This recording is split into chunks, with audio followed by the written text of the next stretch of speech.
एक तपते हुए रेगिस्तान के बीचों बीच एक नन्ही चिड़िया रहती थी।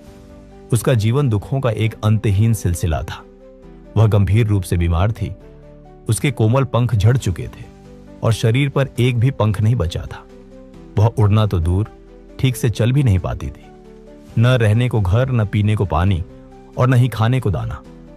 वह बस जलती हुई रेत पर अपनी मौत का इंतजार कर रही थी। एक दिन एक सुंदर सफेद कबूतर उस रेगिस्तान के ऊपर से गुजर रहा था। वह बहुत खुश और शांत लग रहा था। चिड़िया ने हिम्मत जुटाकर उसे रोका और पूछा, भाई, तुम कहां जा रहे हो? कबूतर ने धीमे से कहा, मैं स्वर्ग जा रहा हूं, भगवान से मिलने।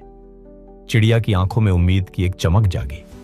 उसने हाथ जोड़कर कहा, भाई, क्या तुम मेरे लिए भगवान से एक सवाल पूछोगे? उनसे पूछना कि मेरी किस्मत में ये दुख कब खत्म होंगे, मेरे अच्छे दिन कब आएंगे।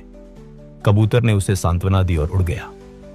जब कबूतर स्वर्ग पहुंचा और देवदूत को चिड़िया की हालत बताई, तो देवदूत ने अपनी किताब देखी और उदास होकर कहा, भगवान ने उसके भाग्य में 10 साल का दुख और लिखा है, उसे अभी और तड़पना होगा।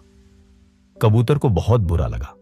उसने पूछा, क्या कोई रास्ता नहीं है जिससे उसकी मदद की जा सके? देवदूत ने मुस्कुराते हुए एक रहस्य की बात कही। एक रास्ता है, उसे कहना कि वह हर हाल में शिकायत करना बंद करे। वह यह देखना शुरू करे कि उसके पास अभी जो कुछ भी है वह दुनिया में कई दूसरों की तुलना में कितना बेहतर है।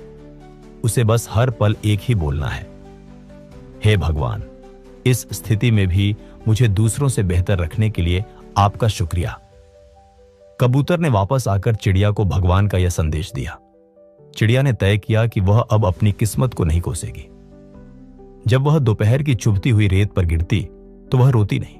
वह सोचती, शुक्र है भगवान, मेरे पास अभी भी सांसें हैं, जबकि कई जीव आज इस गर्मी को सह भी नहीं पाए। आपका शुक्रिया। जब उसे भयंकर प्यास लगती और पानी की एक बूंद भी नहीं मिलती तो वह कहती, शुक्र है भगवान, मेरे शरीर में अभी भी इतनी जान है कि मैं जिंदा हूं और पानी की उम्मीद कर सकती हूं। आपका शुक्रिया। जब बीमारी से उसका शरीर और कमजोर होता तो वह कहती, हे ईश्वर, आपने मुझे अभी भी सुरक्षित रखा है, जबकि शिकारी पक्षी कितनों को मार देते हैं। जो मेरे पास है उसके लिए आपका शुक्रिया। धीरे धीरे चमत्कार होने लगा। जहां चिड़िया शिकायत करती थी वहां अब शुक्रिया के शब्द थे। जैसे जैसे उसका मन हल्का हुआ, उसके शरीर पर नए और रेशमी पंख आने लगे। देखते ही देखते उस सूखे रेगिस्तान में काले बादल छा गए। मूसलाधार बारिश हुई और वहां एक सुंदर तालाब बन गया। चिड़िया अब पूरी तरह स्वस्थ थी और नीले आसमान में ऊंची उड़ानें भर रही थी। ठीक 10 दिन बाद कबूतर फिर वहीं से गुजरा। वह अपनी आंखों पर विश्वास नहीं कर पा रहा था। जहां रेगिस्तान था वहां अब हरियाली थी।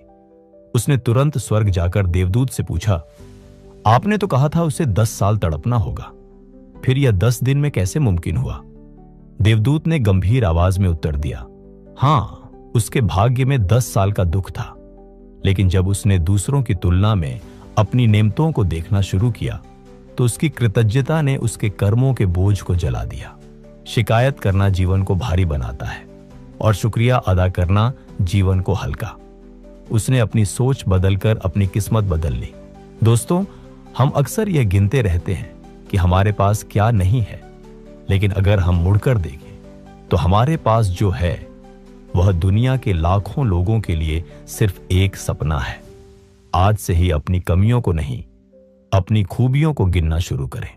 अगर आपको यह कहानी पसंद आई हो तो इसे लाइक करें, अपने दोस्तों और परिवार के साथ शेयर करें और ऐसी ही प्रेरणादायक कहानियां सुनने के लिए हमारे चैनल को सब्सक्राइब करना ना भूलें। धन्यवाद।